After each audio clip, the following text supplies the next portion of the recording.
Well, one of the fairy tale stories of the Rugby World Cup was the late inclusion of Joe Moody. Now, his journey is no different from anyone else dreaming about a spot in the All Blacks. This time fate was on his side. Here's Hikurangi again with Joe Moody.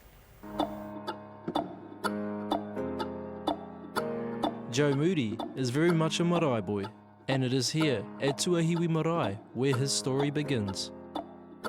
This is pretty much where I spent most of my time growing up, over at Tuahiwi school, and then after school I'd always, we'd go to my tao's house, which was right across the road from the school, and then Toa would always be over here at the Marae, and us kids would be playing around over here as well. So growing up, this is pretty much where it was at. This is, us kids would be getting into mischief and told off by all the old aunties, get outside when we were playing in the mattress rooms.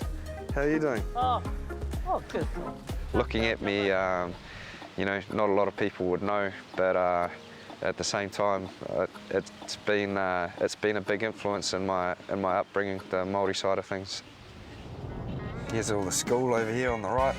It's all different from when I was there, but Joe is the youngest of four with three older sisters, and we were invited to his homestead down the road in the small town of Woodend. And this was my tao's house. My sisters, they always took care of me, but at the same time, they bullied the crap out of me at times as well. I got dressed up in dresses and put makeup on and that sort of stuff, but no, they were always pretty good to me. Sports star, eh? Something like that, man. And wrestling with his sisters took him down another winning path. I won the senior freestyle and that. I won the senior Greco as well. I was a bit of a naughty little kid. I think I was about 7 or so. They took me along to wrestling and hoped that was going to install a bit of discipline and that into me. And ever since I started it, I just loved it and carried on with it up until I was about 21. This one here is for the most wins in a season for my old wrestling club. So it's a pretty cool trophy. I won Oceanias, came third at Junior Commonwealths, and then I went over to China for the Junior World Champs, but I got a hiding by this Indian fella that come third, so yeah. And Joe's first All Black call-up came in 2013. I was actually around at Luke Romano's house. All of a sudden I just had heaps of texts coming through saying congratulations and that. And that's basically how I found out that I'd made the team. The day before flying out to Japan with the All Blacks, there would be a cruel blow in Joe's rugby journey. Play it down. I hope it's not too serious. I broke my leg in the ITM Cup final. I'd already been named in the All Blacks to go on the end of year tour, and then I broke my leg in that game. And we were supposed to leave the next day to go to Japan. I was sitting in the hospital. I probably had 5 minutes or so where I had a bit of a pity party for myself and, felt sorry for myself a bit. And then, after that, I just figured, feeling sorry for myself isn't going to get me anywhere. And just snapped straight out of that and thought, right, now I've just got to do all I can to get back to where I need to be. What was the family like when you guys found out Joe had made the All Blacks?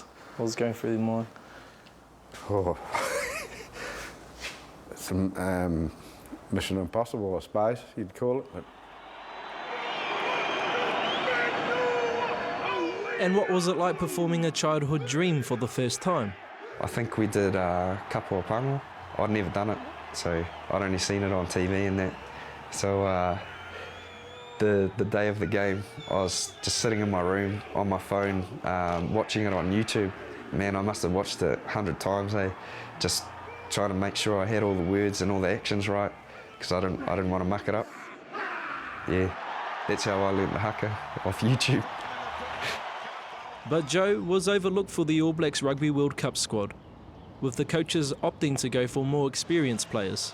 I was pretty gutted when I first got the call and said I wasn't in the squad, but at the same time I just thought, right, all I can do now is just do my best, play well for Canterbury and be ready if anything happens, But like Stephen Donald proved at the last World Cup, anything can happen, and Joe's magic moment came minutes before he was to run out and play for Canterbury.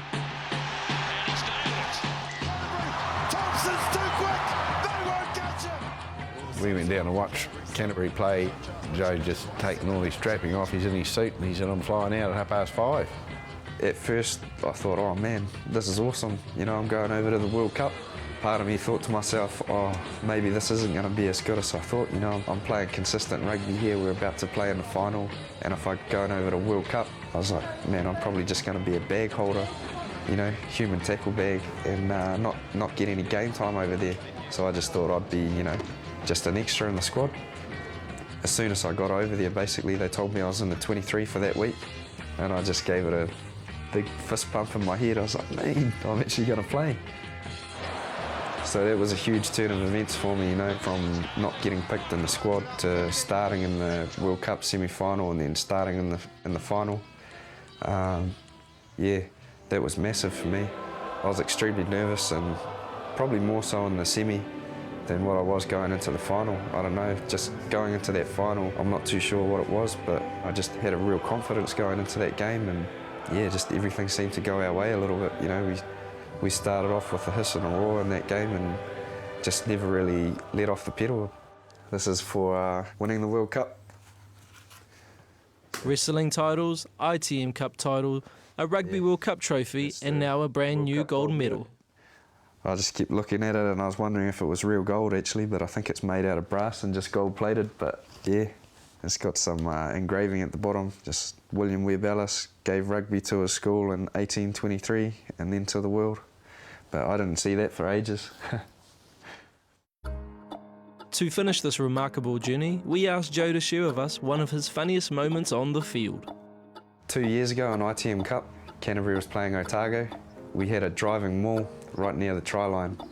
I got down-trowed just before we made it to the try line. My pants stayed down and then we sort of all collapsed over the line. I'm not sure who scored the try, but yeah, someone got the try. And as we collapsed, one of the Otago players, his head just went smack straight in between my cheeks, man. I just remember that, and I felt him, like I felt his hair, you know, give my bum a wee tickle and that, and I was just, oh. Actually, there's a picture of that floating around somewhere.